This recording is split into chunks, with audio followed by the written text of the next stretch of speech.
Hello dear friends, welcome to our YouTube channel maths concept with Sanu Vasdev. Dear friends, आज हम लोग इस basic mathematics में हम लोग पढ़ेंगे एनपीआर एनसीआर के बारे में। तो चलिए स्टार्ट करते हैं। एनपीआर क्या होता है और एनसीआर क्या होता है। वैल्यू ऑफ एनपीआर, एनपीआर का मान निकालना हम लोग यहाँ पर सीखेंगे, वैल्यू निकालना सीखेंगे। तो चलिए स्टार्ट करते हैं इसको। एनपीआर, तो सबसे पहले यहाँ पर देख लीजिए, जो एनपीआर होता है, परम्यूटेशन कॉम्बिनेशन चैप्टर में हम लोग जब पहुंचेंगे तो हम लोग इसके बारे में और भी डिटेल से पढ़ेंगे। अभी मैं आपको केवल इसका बेसिक बता रहा हूं, ताकि मैथमेटिक्स में जहां जहां पर बेसिक इस्तेमाल हो इसका आप लोग इस्तेमाल अच्छी तरह से कर पाएं। तो एनपीआर जो होता है, इसमें एन का मतलब क्या होता है, यहाँ पर जो एन होता है वह होता है अपर सफिक्स,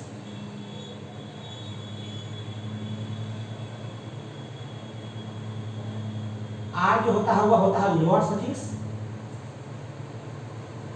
और जो पी है वह है परम्यूटेशन का साइन, परम्यूटेशन है, परम्यूटेशन। एनपीआर में एन है अपर सफिक्स, आर है लोअर सफिक्स और पी है परम्यूटेशन। और इसके बारे में एक बात याद रखिए कि एनपीआर जो होता है वह डिफाइंड का होगा, जब यह परिभाषित का होगा, कहीं कहीं पर यह अनडिफाइंड हो जाता है तो उसको भी देखना होगा। तो यह कब डिफाइंड होता है उसको देख लीजिए। यह डिफाइंड कब होता है, तो यह डिफाइंड होता है जब n जो अपर सफिक्स है वह हो नेचुरल नंबर, नीचे वाला जो लोअर सफिक्स है वह होना चाहिए होल नंबर, और नीचे वाला जो लोअर सफिक्स है वह ऊपर वाले अपर सफिक्स से छोटा हो या उसके बराबर हो। कहने का मतलब होगा एनपीआर डिफाइंड उस समय होगा जब ऊपर वाला नेचुरल नंबर, नीचे वाला होल नंबर और नीचे वाला ऊपर वाला से छोटा या उसके बराबर हो। और यहाँ पर एन जो होता है वो अपर सफिक्स होता है, जैसा कि मैंने बताया आपको। आर होता है लोअर सफिक्स और पी होता है परम्यूटेशन का साइन। तो एनपीआर डिफाइंड कब होगा, इसको याद कर लीजिए अच्छी तरह से। ऊपर वाला नेचुरल नंबर होना चाहिए, नीचे वाला होल नंबर होना चाहिए और नीचे वाला ऊपर वाला से छोटा होना चाहिए या उसके बराबर होना चाहिए। चलिए इस पर आधारित कुछ एग्जाम्पल देखते हैं ताकि यह अच्छी तरह से क्लियर हो जाए।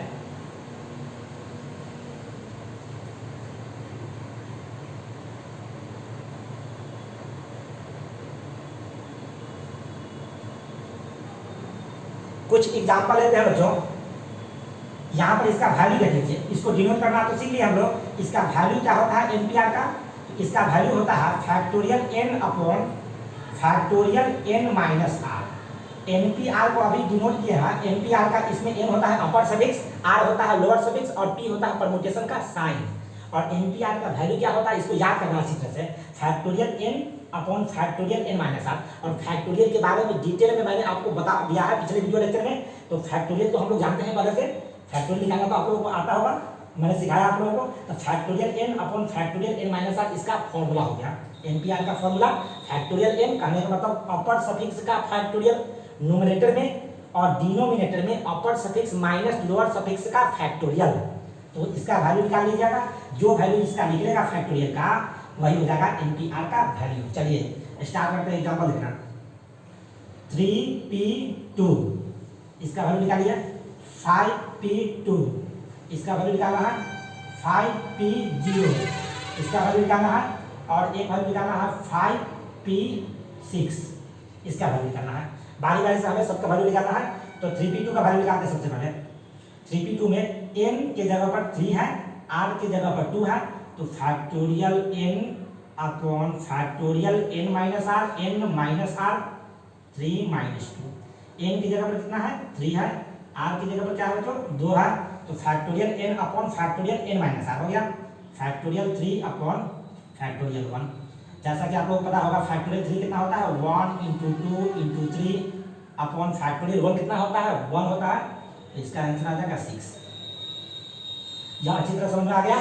इसको हम क्या देते हैं, जगह बहुत थोड़ा सा कम इसमें। उसके बाद देखते हैं दूसरा एग्जाम्पल, 5p2 का वैल्यू देखते हैं। 5p2 का वैल्यू, तो 5p2 में क्या होगा, n की जगह पर कितना है बताइए, n की जगह पर 5 है, r की जगह पर कितना है 2 है। तो फॉर्मूला इसका होता है factorial n upon factorial n minus R, ठीक है। Factorial 5 upon factorial 3। जैसा कि मैंने आपको फैक्टोरियल में बताया था कि जो बड़ा वाला फैक्टोरियल है उसको छोटे वाले फैक्टोरियल में कैसे डिनोट करेंगे। जैसे कि देखिए यहाँ पर बड़े वाले फैक्टोरियल से स्टार्ट कर देंगे, एक कम करते जाएंगे और जिसको काटना हो, हमें कैंसिल करना हो, उसके फैक्टोरियल तक जाकर स्टॉप कर देंगे। जैसे कि 5 से स्टार्ट किया, एक कम करते गए, एक कम करते गए और जहाँ पर मन करा वहाँ पर स्टॉप कर दीजिए। जहाँ पर मन करा हमें कि 3 पर स्टॉप करें ताकि यह कट जाए, तो इसको यहाँ पर फैक्टोरियल 3 पर स्टॉप कर दिए हैं। इसको दोनों काट देंगे तो कितना आंसर आएगा, 5 होगा 20। तो यह इसका उत्तर हो गया ये वाला। और 5p0 का वैल्यू देखते हैं कि कैसे होगा। 5p0 में 5 किसकी जगह पर है, n की जगह पर, इस 0 किसकी जगह पर है, r की जगह पर। तो फॉर्मूला होता है factorial n upon factorial n minus r। तो कितना ले लेगा, factorial n upon factorial n minus r, factorial 5 upon factorial 5, दोनों कट जाएगा तो वर्ड इसका उत्तर हो जाएगा। अब इसका उत्तर निकालते हैं 5p6। तो इसको निकालिए फैक्टोरियल। सबसे पहले बताइए कि n की जगह पर कितना है, n की जगह पर 5 है, r की जगह पर कितना है 6 है, n की जगह पर 5 है, r की जगह पर 6 है। फॉर्मूला होता है factorial n upon factorial n minus r। यही फॉर्मूला होता है फैक्टोरियल n की जगह पर 5 फैक्टोरियल 5 अपॉन फैक्टोरियल 5 माइनस 6। अब बताइए एक बात, फैक्टोरियल 5 अपॉन फैक्टोरियल माइनस 1। मैंने आपको फैक्टोरियल में बताया था कि नेगेटिव नंबर का फैक्टोरियल नहीं निकलता है, अनडिफाइंड हो जाता है, केवल नेचुरल नंबर और 0 का फैक्टोरियल निकलता है। तो यहाँ पर आ गया -1, तो -1 का फैक्टोरियल क्या होगा, अनडिफाइंड हो जाएगा। तो -1 का जब फैक्टोरियल अनडिफाइंड होगा तो इसका मतलब हुआ यह जो क्वेश्चन है वो गलत हो गया, 5p0 क्या यह भी अनडिफाइंड हो जाएगा।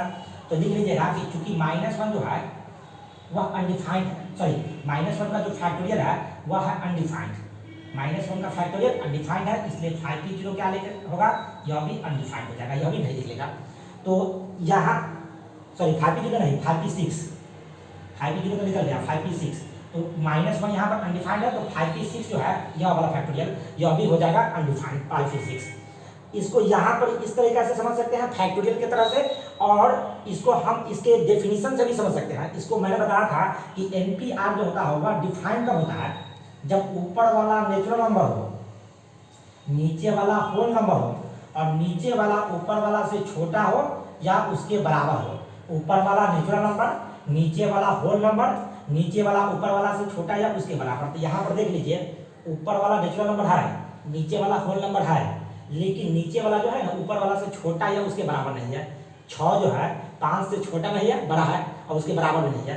तो यह जो है ना यह गलत हो गया इसमें, इसलिए यह जो NP-R है यह डिफाइंड नहीं होगा, 5p6 जो है वह अनडिफाइंड हो जाएगा। तो इस केस में भी समझ सकते हैं यहाँ पर डेफिनेशन से, और इसको ऐसे भी समझ सकते हैं फैक्टोरियल वाले केस से। तो इसके बाद हम क्या करते हैं, NC-R का वैल्यू सीखते हैं। NP-R क्लियर हो गया अच्छी तरह से। अब निकालते हैं वैल्यू ऑफ NC-R।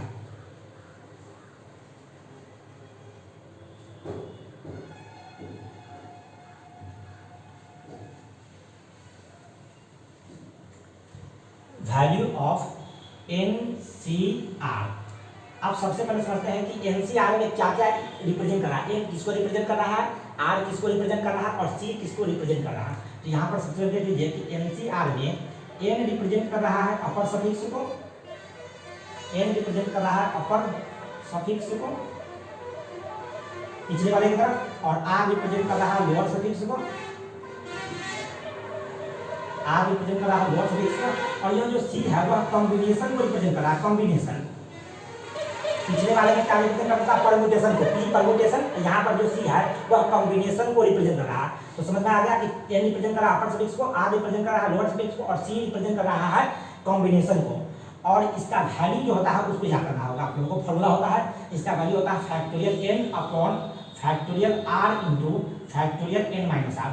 पिछले वाला का क्या वैल्यू होता था, NP-R का, उसका वैल्यू होता था factorial N upon factorial N minus R। इसका होता है factorial N upon factorial R into factorial N minus R। इसमें जो है यह एक्स्ट्रा आ गया है, इसको याद कर लीजिए अच्छी तरह से। और यहाँ पर देखना है कि NC-R डिफाइन कैसे होता है, कहाँ पर होता है डिफाइन। जैसे NP-R डिफाइन होता है उसी प्रकार NC-R भी कहाँ पर डिफाइन होगा। तो लिख लीजिए NC-R जो है ना वह डिफाइंड होता है कहाँ पर, NC-R डिफाइंड होता है जब ऊपर वाला N नेचुरल नंबर हो, नीचे वाला R होल नंबर हो, और नीचे वाला ऊपर वाला से छोटा हो या उसके बराबर हो, जस्ट पीछे वाला की तरह। NP-R जहाँ पर डिफाइंड जैसे होता है वैसे ही NC-R भी डिफाइंड वही होता है, ऊपर वाला नेचुरल नंबर, नीचे वाला होल नंबर, नीचे वाला ऊपर वाला से छोटा या उसके बराबर। और एक बात इसमें और अच्छी बात है कि एनसीआर कहीं कहीं पर एनसीआर की जगह पर दूसरा कोटेशन का इस्तेमाल किया जाता है अभी डिनोशन का। यहाँ पर देख लीजिए एनसीआर को हम लोग ऐसे भी रिप्रेजेंट कर सकते हैं, ऐसे। अगर कहीं पर मैथमेटिक्स में इसका इस्तेमाल किया जाए तो इसका मतलब यही होता है एनसीआर होता है। एनसीआर को हम ऐसे भी रिप्रेजेंट कर सकते हैं, इसको ऐसे भी डिनोट कर सकते हैं। चलिए इस पर देखते हैं कुछ प्रॉब्लम।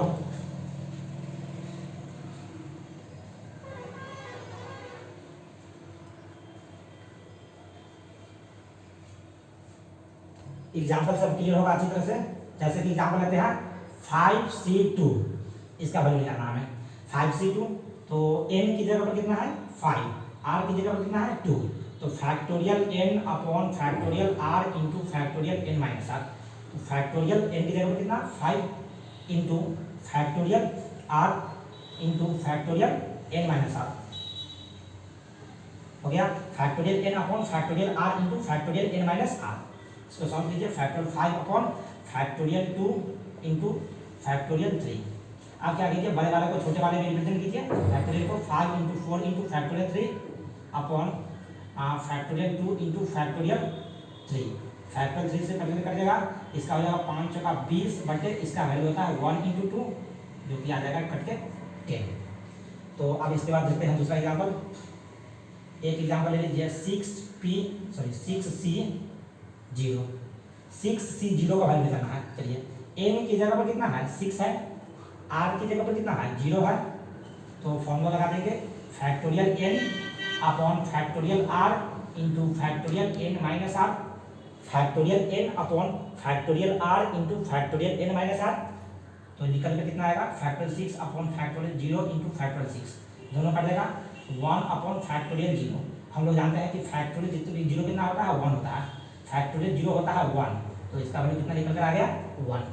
एक और एग्जाम्पल लेते हैं इसमें।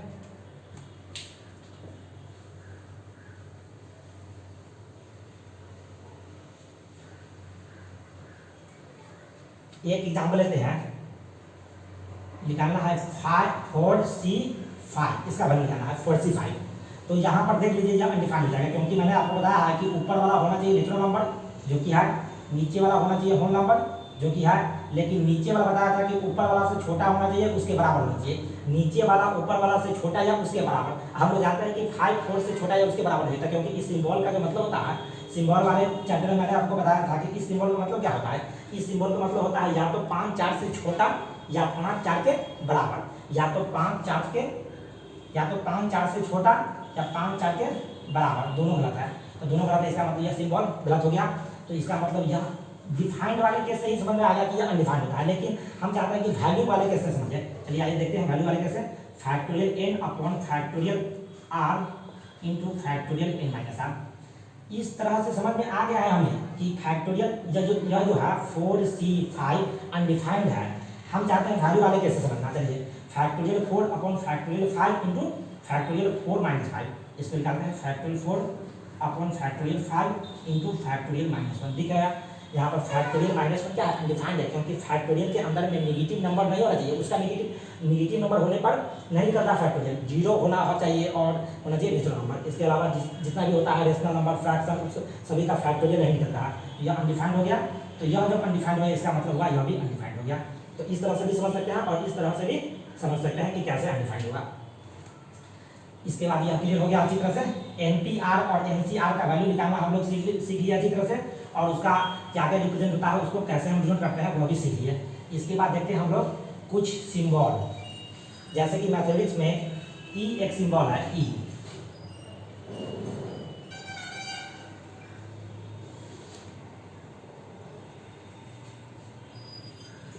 द सिंबल ई का जो वैल्यू होता है, सबसे जाना है कि ई का वैल्यू क्या होता है, इसको केवल याद करना है, यह इस्तेमाल ज़्यादा नहीं होगा। ई का वैल्यू होता है 1 plus 1 upon factorial 1 plus 1 upon factorial 2 plus 1 upon factorial 3 plus dot dot dot to infinity. E का वैल्यू होता है 1 plus 1 upon factorial 1 plus 1 upon factorial 2 plus 1 upon factorial 3 plus dot dot dot infinity. केवल याद कर लीजिए, इसको इस्तेमाल ज़्यादा देर नहीं होगा, इसका इस्तेमाल कहीं कहीं पर इस्तेमाल होता है। 1 plus 1 upon factorial 1 plus 1 upon factorial 2 plus 1 upon factorial 3। याद कर लीजिए, याद हुआ तो अच्छी बात है, नहीं याद हुआ तो छोड़ दीजिए। इसका केवल एक वैल्यू जो होता है इसका लगभग में इसका इस्तेमाल हो जाता होगा। ई का वैल्यू लगभग में होता है 2.71828 2.71828 2.71828। इसका लगभग में मान होता है ई का। और ई के बारे में एक बात और याद रखना है कि ई जो होता है वह होता है इरेशनल नंबर। ई क्या होता है? इरेशनल नंबर है, अपर्याय संख्या है। और ई का लगभग मान होता है 2.71828। यह दोनों जो है बात ई के बारे में केवल याद रखना है। हो गया ई complete.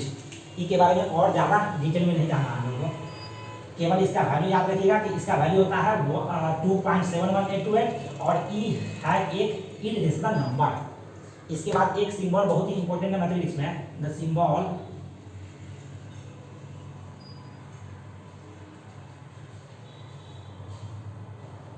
Exponential x. The symbol exponential x, symbol exponential x. तो सिंबल एक्सपोनेंशियल एक्स जो होता है, सबसे पहले देखते हैं कि इसको पढ़ते कैसे हैं। तो इसको हम लोग पढ़ते हैं exponential of x, exponential of x. क्या पढ़ते हैं इसको? Exponential of x. इस सिंबल को पढ़ते हैं एक्सपोनेंशियल ऑफ एक्स। और इसको हम डिनोट करते हैं e to the power x से। ई एक्सपोनेंशियल x जो होता है वह होता है e to the power x। e to the power x होता है एक्सपोनेंशियल x। यह जो एक्सपोनेंशियल x है इसको पढ़ते हैं एक्सपोनेंशियल ऑफ x और इसको हम डिनोट करते हैं e to the power x से। चलिए इसके बाद देखते हैं एग्जांपल, इसमें देख लेते थोड़ा सा। जैसे कि लिखा है कहीं पर एक्सपोनेंशियल 3, इसका वैल्यू कितना होगा? एक्सपोनेंशियल 3 लिखा रहेगा, इसका मतलब e टू द पावर 3 लिखा हुआ है, क्योंकि एक्सपोनेंशियल x का मतलब होता है e to the power x और एक्सपोनेंशियल 3 का मतलब हो जाएगा e to the power 3। x की जगह पर 3, x की जगह पर 3 रखिए। तो इधर कहीं पर एक्सपोनेंशियल cos x, तो इसका वैल्यू कितना होगा? इसको हम डिनोट करेंगे e to the power cos x से। तो डिनोट करना आपको आ गया होगा कि एक्सपोनेंशियल x को हम रिप्रेजेंट करते हैं e to the power x से, इसको पढ़ते हैं एक्सपोनेंशियल ऑफ x। जैसे कि एग्जांपल मैंने आपको बता दिया कि ऐसे अगर लिखा रहा है एक्सपोनेंशियल cos x कहीं पर मैथमेटिक्स में एक्सपोनेंशियल cos x, इसका मतलब e to the power cos x आपको लेना होगा। चलिए इसके बाद देखते हैं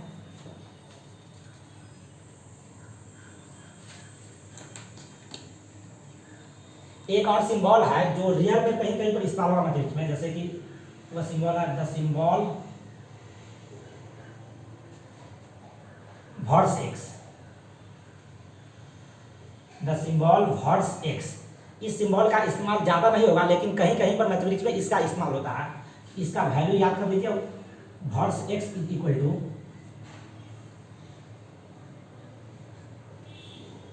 1 minus cos x। Vers x का वैल्यू क्या होता है? इसका वैल्यू होता है 1 माइनस cos x। हो गया। इसी की जैसा एक और सिंबल है, इसको भी देख लीजिए थोड़ा सा, कहीं पर अगर इस्तेमाल हुआ तो लगा लीजिएगा कॉवर्स x। वर्स x मतलब 1 माइनस cos x और कॉवर्स x का मान होता है 1 माइनस sin x। इसको केवल याद कर दीजिए, ज़्यादा इंपॉर्टेंट नहीं है लेकिन याद करना चाहिए, कहीं कहीं पर आ गया तो इसका इस्तेमाल कीजिएगा। वर्स x मतलब 1 माइनस cos x और कॉवर्स x का मतलब होता है 1 माइनस sin x। इसके बाद और भी दो सिंबल है जो कहीं कहीं पर इस्तेमाल हो सकता है, उसको भी देख लेते हैं। सारे सिंबल को हम लोगों ने अच्छी तरह से देख लिया है, तो उसको क्यों छोड़ दें, इसको भी देख लेते हैं थोड़ा सा। द सिंबल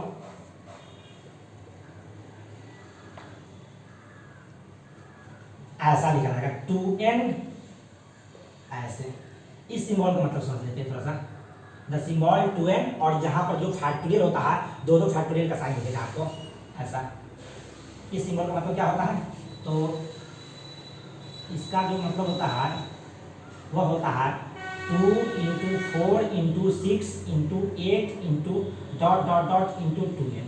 कहने का मतलब अगर कहीं पर 2n ऐसा लिखा है, इस सिंबल का इस्तेमाल किया जाए, तो इसका मतलब होता है 2 से स्टार्ट कीजिए इवन नंबर से और मल्टीप्लाई करते जाइए और 2n तक जाइए। जिस इवन नंबर तक पूछा जाए वहां तक जाके स्टॉप करना है आपको। जैसे कि एग्जाम्पल से समझूंगा, 6 लिख के अगर डबल ऐसा इस्तेमाल कीजिए, डबल फैक्टोरियल वाला, तो 6 के बगल में अगर ऐसा संख्या इस्तेमाल किया जाए तो इसका मतलब होता है 2 इंटू 4 इंटू 6। कहने का मतलब हुआ 6 डबल फैक्टोरियल ऐसा इस्तेमाल किया जाए तो 2 से स्टार्ट करेंगे और 2 4 2 का क्या करेंगे पहाड़ लगाएंगे मल्टीपल तो 2 4 6 ऐसे ऐसे और कहाँ तक स्टॉप कर देंगे 6 तक जाकर स्टॉप कर देंगे 6 तक जाकर स्टॉप कर देंगे। यहाँ पर 2n है तो 2n तक जाकर स्टॉप किया है, यहाँ पर 6 है तो 6 तक जाकर स्टॉप कर देंगे। ऐसे भी एग्जाम्पल देखते हैं 8 डबल फैक्टोरियल ऐसे, तो इसका मतलब होता है 2 × 4 × 6 × 8। जहाँ तक कुछ खास नहीं है इसको याद कर लीजिएगा अच्छी तरह से, समझ में आ गया होगा आप लोगों को कि कैसे करते हैं। तो इवन नंबर का अगर हमेशा ऐसा बोला जाएगा इवन नंबर रहेगा, यहाँ पर इवन नंबर रहेगा उसके बगल में ऐसा साइन का इस्तेमाल करेगा तो क्या कीजिएगा इवन नंबर को 2 से स्टार्ट कीजिए, 2 से स्टार्ट होकर करता है और 0 भी होता है, लेकिन यहाँ पर 2 से स्टार्ट करेंगे तो 2 से स्टार्ट कीजिए उसको गुना करते जाइए उसी नंबर तक।